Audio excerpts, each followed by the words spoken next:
केंद्र सरकार ने नई शिक्षा नीति का ऐलान किया। हम इसका स्वागत करते हैं, पर इस संदर्भ में मेरे केंद्र सरकार से दो प्रश्न हैं। मेरा पहला प्रश्न यह है कि इस नई शिक्षा नीति में शिक्षा पर होने वाले खर्चे को 6% ऑफ जीडीपी तक बढ़ाने की बात की गई है। मैं इसका स्वागत करता हूं, पर केंद्र सरकार की कथनी और करनी में इतना बड़ा अंतर क्यों है? क्योंकि जब से 2014 में मोदी सरकार ने सत्ता की बागडोर संभाली है, तब से लेकर आज तक शिक्षा पर होने वाले खर्चा निरंतर घटा है। और मैं एक आंकड़ा देना चाहता हूं कि 2014-15 में शिक्षा में हम 0.53% ऑफ जीडीपी खर्च करते थे, जो 2019-20 में घट के 0.45% ऑफ जीडीपी हो गया।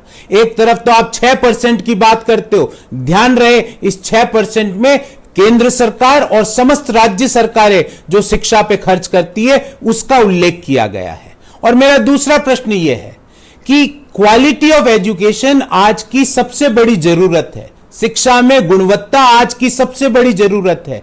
उसको किस तरह इंप्रूव किया जाए, उसके सुदृढ़ उपाय इस शिक्षा नीति में क्यों नहीं उल्लेखित किए गए हैं? और मैं ये बात क्यों कह रहा हूं, उसके दो कारण हैं। अगर हम स्कूल एजुकेशन की बात करें तो एसर की एक स्टडी हुई जिसमें यह पाया गया कि कक्षा 5 के 50% बच्चे कक्षा 2 की हिंदी और अंग्रेजी की किताब नहीं पढ़ सकते हैं, और कक्षा 5 के 72% बच्चे कक्षा 2 के सिंपल मल्टीप्लिकेशन और डिवीजन के सवाल नहीं कर सकते। और अगर हम हायर एजुकेशन की बात करें तो पिछले साल नवंबर में ही एक सर्वे आया, उसमें कहा गया कि 80% इंजीनियर्स अनएम्प्लॉयबल है, मतलब वो कोई भी एम्प्लॉयमेंट अपॉर्चुनिटी के लिए फिट नहीं है। तो गुणवत्ता हमें स्कूल एजुकेशन और हायर एजुकेशन दोनों में जरूरत है, पर इस शिक्षा नीति में उसको कैसे सुधारा जाए, गुणवत्ता को, इसके सुदृढ़ उपाय नहीं बताए गए। आज की जो श्री नरेंद्र मोदी जी की सरकार ने शिक्षा नीति घोषित की है, पास की है, वो आधुनिक विषय को सामने रखते हुए और पुरानी शिक्षा नीति की कमियों को देखते हुए उनको सुधारते हुए रखी है।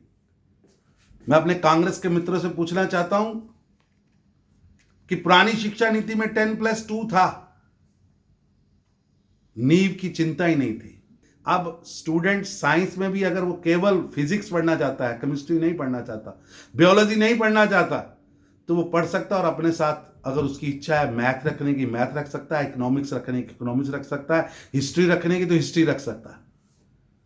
वो जो जातिवाद आपने शिक्षा के अंदर 3 जातियां बना दी थी, नई शिक्षा नीति ने उसको नकारा है, और आदमी का पूर्ण विकास हो सके, व्यक्ति अपने आप में पूर्ण बन सके, उसकी ओर ये शिक्षा नीति ने बहुत बड़ा स्टेप उठाया है। आपने बचपन से ही जो बेसिक शिक्षा में विदेशी भाषा को रखा था, हमने बेसिक शिक्षा के अंदर कि उसको बेसिक चीजें, फार्मूलाज, जानकारियां, ज्ञान का आधार अपनी मदर टंग में जितनी तेजी से समझ आता है, किसी में नहीं आता। नई शिक्षा नीति ने मदर टंग यानी हमारी अपनी भाषा, उसके अंदर हम वो चीजें सीखें, और उसके बाद केवल अंग्रेजी नहीं दुनिया भर की भाषाएं सीखें हायर एजुकेशन में जाकर। उसको एक इस तरह से सम्मिलित किया है ताकि एक आने वाले भारत का जो स्टूडेंट है, जो उससे निकल के युवा जाएगा, उसका अपने फार्मूला सर ज्ञान के बेसिक आधार पर अपनी मातृभाषा के नाते पूरा ज्ञान भी मिलेगा, और विश्व की बाकी भाषाएं सीखकर वो आगे बढ़ सके, उसका एक मिश्रण भी मिलेगा। 6% जीडीपी हमारी शिक्षा नीति का बेसिक आधार है। पहले कभी 1968 में 6% जीडीपी का खर्च करने की बात हुई थी, लेकिन मैं पूछना चाहता हूं अपने मित्रों से कि कांग्रेस की सरकारें रही, सपा की रही, जप्पा की रही, डप्पा की रही, किसी ने 6% जीडीपी खर्च किया? आज नरेंद्र मोदी जी कमिटमेंट के साथ आए हैं कि हम 6% जीडीपी खर्च करेंगे।